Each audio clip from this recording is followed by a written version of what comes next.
26/11 मुंबई हमले के मास्टरमाइंड जकी उर रहमान लखवी की रिहाई। पाक कोर्ट से 5 लाख के मुचलके पर मिली जमानत। राजनाथ बोले, लखवी को जमानत देना दुर्भाग्यपूर्ण।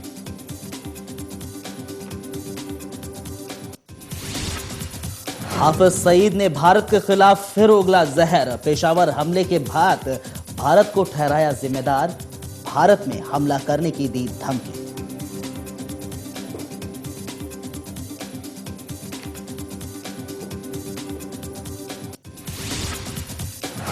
बाल बाल बचे सिद्धू। जम्मू में चुनाव प्रचार के दौरान बीजेपी नेता नवजोत सिंह सिद्धू की गाड़ी पर पथराव। गाड़ी क्षतिग्रस्त। पुलिस ने 2 लोगों को किया गिरफ्तार।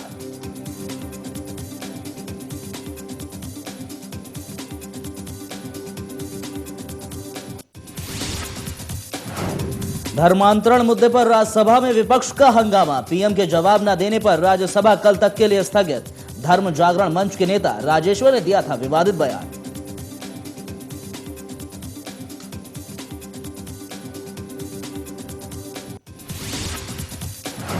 और भारतीय अंतरिक्ष अनुसंधान संगठन ने जीएसएलवी मार्क 3 का किया सफल परीक्षण। आंध्र प्रदेश के श्रीहरिकोटा से किया गया परीक्षण।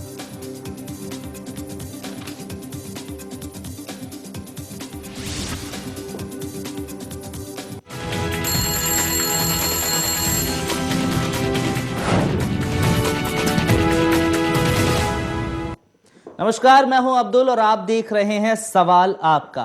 दुनिया इधर की उधर हो जाए, पर 26/11 मुंबई हमले का मास्टरमाइंड आतंकी हाफिज सईद नहीं सुधरेगा। आज जब पूरी दुनिया पाकिस्तान के पेशावर में हुए आतंकी हमले में 132 बच्चों की मौत का मातम मना रही है, तब एक बार फिर अपने मानसिक दिवालियेपन का परिचय देते हुए आतंकी हाफिज सईद ने भारत के खिलाफ आग उगला है।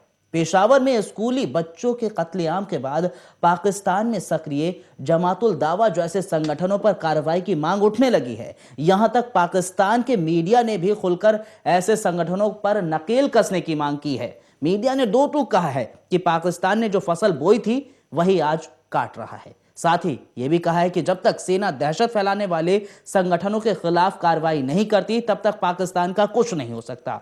वहीं लश्कर का मुखौटा कहे जाने वाले बात की जाए तो जमातुल दावा के मुखिया हाफिज सईद की, तो बुधवार को पेशावर हमले पर शोक की नमाज के बाद टीवी पर दिए गए बयान में आतंकी हमले का तोहमत उसने भारत के माथे जड़ दिया।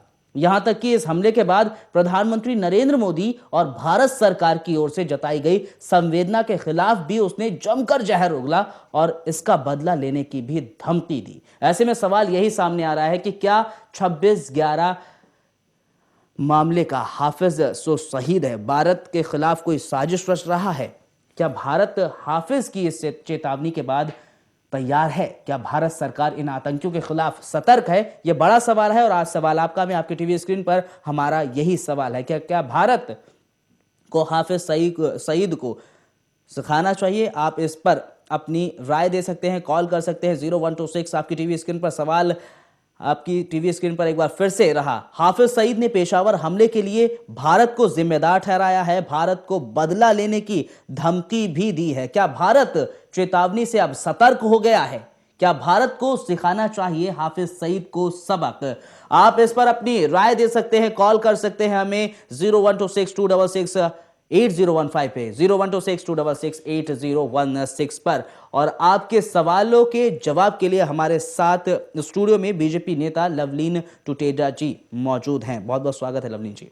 सबसे पहले लवलीन जी, आपसे ही जानना चाहूंगा, आपने भी देखा जो पाकिस्तान में जो आतंकी हमला हुआ, उसके बाद जो हाफिज सईद ने जिस तरीके से भारत के खिलाफ आग उगली है एक बार फिर से, उसको किस तरीके से देखा जाए? क्या कुछ सरकार उस पर कुछ कर सकती है? क्या सतर्क है सरकार? अब्दुल, जो पेशावर में हमला हुआ है, एक स्कूल में 132 बच्चों की निर्मम हत्या हुई है, जीता जागता हैवानियत का सबूत है। जिस आतंक को, जिस दहशतगर्दों को पाकिस्तान इतने लंबे से संरक्षण देता आ रहा था, जब आज भारत में एक मजबूत सरकार आई है और अंतर्राष्ट्रीय स्तर पर जब पाकिस्तान पे आतंक का दबदबा बना है, पाकिस्तान आतंक को लेकर जो चलाता रहा है, उसमें अंतर्राष्ट्रीय स्तर पर उस पर दबाव बना है। इसको लेकर जब वहां आतंक और दहशतगर्द उससे घबराए हुए हैं और आज वही पाकिस्तान उनकी मांगे पूरी ना कर पाने पर वो इस तरह की घटना सामने आई है। चलिए, और कई कारण ऐसे भी हैं जिस प्रकार से आज स्कूली बच्चों की नहीं, ऐसे 132 में ये सवाल सामने आ रहा है कि क्या अब उस चेतावनी जो हाफिज सईद ने चेतावनी दी है उसके बाद सरकार अब सतर्क हो गई है क्या? बिल्कुल। इस पे मैं आपसे जवाब लूंगा। एक हमारे साथ कॉलर जुड़ चुके हैं, अनिल अंकुश जी हैं। अनिल अंकुश जी, अपनी राय दीजिए। नमस्कार। नमस्कार अनिल अंकुश जी, अपनी राय दीजिए। सर, ऐसे है कि भी पाकिस्तान के अंदर क्या जहर उगलते हैं, हम उनके गीत को गाते रहेंगे, कैसे बात बनेगी? उन लोगों का काम जहर उगलना है, वो लोग कट्टरपंथी लोग हैं। हमें तो अपना खुफिया तंत्र इतना तकड़ा कर देना चाहिए और हमारी सिक्योरिटी भी तकड़ी होनी चाहिए, वो करते रहे। हर एक देश की व्यवस्थाएं हैं सर। एक बात सुनिए, आज जैसे हम ऑफिस को मांग रहे हैं, ये बात भी नहीं भूलनी चाहिए वहां की सरकार ऑफिस को देगी, उन्हें भी विरोध का सामना करना पड़ सकता है। जिनको हम आतंकवादी कहते हैं वो लोग हमें आतंकवादी बताते हैं, हम उन्हें आतंकवादी बताते हैं। दोषारोपण की बजाय मैं टुटेजा साहब से भी ये निर्णय निवेदन करना चाहता हूँ कि सरकार के अगर इनकी चलती है तो सरकार से ये कहे कि जो ये व्यवस्था है उसको बदल करके इतना तकड़ा खुफिया तंत्र कर दे। यहाँ जो हाफिज सईद बैठे हैं उनको पकड़ लो जनाब, और उन हाफिज सईदों को सीधा कर दो। उस बाहर के हाफिज सईद की हिम्मत नहीं है भारत के अंदर कुछ काम कर जाए। ये सभी बाहर के हाफिज सईद काम करते तो हमारे हाफिज सईद बन जाते हमारे यहाँ पर। और सबसे बड़ी दिक्कत ये कि हमारे यहाँ पर जो बिकने वाले लोग हैं, जो हाफिज सईद बैठे हैं, उनको सीधा करे सर। चलिए अनिल अंकुश जी, बहुत बहुत शुक्रिया। हमारे जो घर में हाफिज सईद जैसे लोग बैठे उनको सही करें। एक और कॉलर हम ले लेते हैं, फिर इनके सवाल का भी आपसे जवाब लूंगा। लवलीन जी, देवा सिंह है अम्बाला से। देवा जी, अपना सवाल कीजिए, अपनी राय दीजिए। सर जो मेरा सवाल फिर यही है जी। हमारे पास कहने के लिए कुछ नहीं है। पाकिस्तान का जवाब पाकिस्तान के ऊपर दिया, पाकिस्तान को क्यों दे दिया? जी, उसको सोचना चाहिए आगे कि कुछ बाकी रह गया। अम्बाला जी, बहुत बहुत शुक्रिया देवा जी। क्या कहेंगे लवलीन टुटेजा जी, जो अनिल अंकुश जी ने बोला था? बिल्कुल, बड़ा अच्छा लगा सुन के कि जनता इतनी जागरूक हो रही है और आईबी और इन सबको ताकतवर करने की बात कह रही है जनता। बिल्कुल गृह मंत्रालय द्वारा कल माननीय गृह मंत्री जी ने एक बैठक बुलाई थी और सख्त आदेश दिए हैं। सारी सीआरपीएफ, आरपीएफ, बीएसएफ को मुस्तैद कर दिया गया है, अपने खुफिया तंत्र को, देश को मुस्तैद कर दिया है और जनता से भी अपील की है कि भीड़ भाड़ वाले इलाकों से थोड़ा परहेज करें इन दिनों। तो निश्चित तौर पर सरकार आतंक के खिलाफ लड़ेगी और निश्चित तौर पर अंतरराष्ट्रीय स्तर पर भी पूरा दबाव बनाए हुए है हमारे देश की सरकार। यानी कि अब माना जा सकता है कि जिस तरीके से जो 26/11 का हमला हुआ था उसके बाद तो सरकार थोड़ी सी सतर्क हुई थी, लेकिन अब जो सरकार बदली है, ये जो चेतावनी दी है, एक तरीके से हम चेतावनी ही मान सकते हैं हाफिज सईद की, उसके बाद सरकार अब और सतर्क हो जाएगी। एक कॉलर है हमारे साथ, उसके बाद आपसे इसका जवाब लेता हूं। अमित है रोहतक से। अमित, अपनी राय दीजिए। सर मैं ये कहना चाहता हूँ कि जी, हाफिज सईद देखो ले आम धमकी दे रहा है जी। अमेरिका ने जो कार्रवाई की थी उसके साथ है जो पाकिस्तान में से उसको मार गिराया था, तो क्या इंडिया नहीं कर सकता ये? जी, बहुत बहुत शुक्रिया। ये इंडिया कर सकता है या नहीं? एक और कॉलर है हमारे साथ, लोकेश है। लोकेश, अपनी राय दीजिए। सर मैं लोकेश कौन बोल रहा हूँ। सर मेरी राय ये है कि पाकिस्तान को ऐसा सबक सिखाना चाहिए जो 1971 में जो लाल बहादुर शास्त्री जी हमारे प्रधानमंत्री थे उस वक्त सिखाया गया था। बहुत बहुत शुक्रिया।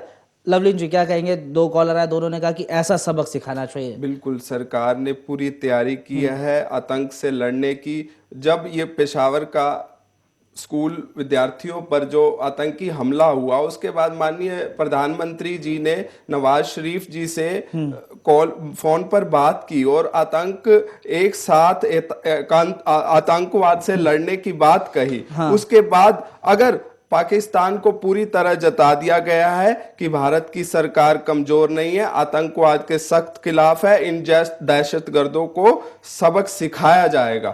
लेकिन अभी बिल्कुल जिस तरीके से हम बात करें सरकार की, तो आज खुद संसद में संसदीय कार्य मंत्री वेंकैया नायडू ने भी ये कहा है कि पाकिस्तान ऐसे जो हाफिज सईद जैसे जो आतंकी हैं उनको जल्द से जल्द भारत को सौंप दे। बिल्कुल, उनकी पाकिस्तान की नीयत और नियति में फर्क है। आज देखिए जैसे 26/11 के जो मुख्य आरोपी है लखवी जी, उनको भी आज न्यायालय ने, पाकिस्तान न्यायालय ने रिहा कर दिया 5 लाख के मुचलके पे। तो उनकी नियत पे कहीं ना कहीं फर्क नजर आ रहा है। क्या दोहरी नीति अपना रहा है? दोहरी नीति अपना रहा है। बिल्कुल बिल्कुल, मैं आपकी इस बात से सहमत हूं कि पाकिस्तान दोहरी नीति अपना रहा है, परंतु भारत अपनी बिल्कुल साफ इस आतंकवाद के खिलाफ बिल्कुल खड़ा है और आतंकवाद के खिलाफ लड़ेगा, और सारी फौजें और सारी टीम मुस्तैद है। नहीं, क्योंकि ये माना जा सकता है, क्योंकि जिस तरीके से जो हाफिज सईद ने चेतावनी दी है, एक तरीके से हम माने, क्योंकि हाल ही में अब 26 जनवरी आ रही है और 26 जनवरी को Barack Obama as a guest आएंगे यहाँ पर भारत में, तो उसको लेकर और सतर्क होना होगा भारत को, एक तरीके से ये माना जा सकता है। बिल्कुल, सारी सुरक्षा एजेंसियों को, मॉल्स में जितने भी होटल्स हैं, सब में सुरक्षा एजेंसियों को सुरक्षा के लिए सारे प्रावधान कर दिए गए हैं। चलिए, सुरक्षा के लिए प्रावधान तो कर दिए गए, लेकिन देखना होगा कि किस तरीके की सुरक्षा हो रही है। आपको हमारा सवाल पता है कि आज जिस तरीके से जो हाफिज सईद ने भारत को एक बार फिर भारत पर आग उगली है, एक तरीके से कहा जा सकता है, उस पर आज हमारा सवाल है और आप उस पर अपनी राय देते रहिए। आपके टीवी स्क्रीन पर लगातार हमारा नंबर फ्लैश होता है। हम एक छोटे से ब्रेक के लिए रुक रहे हैं, जल्द हाजिर होते हैं।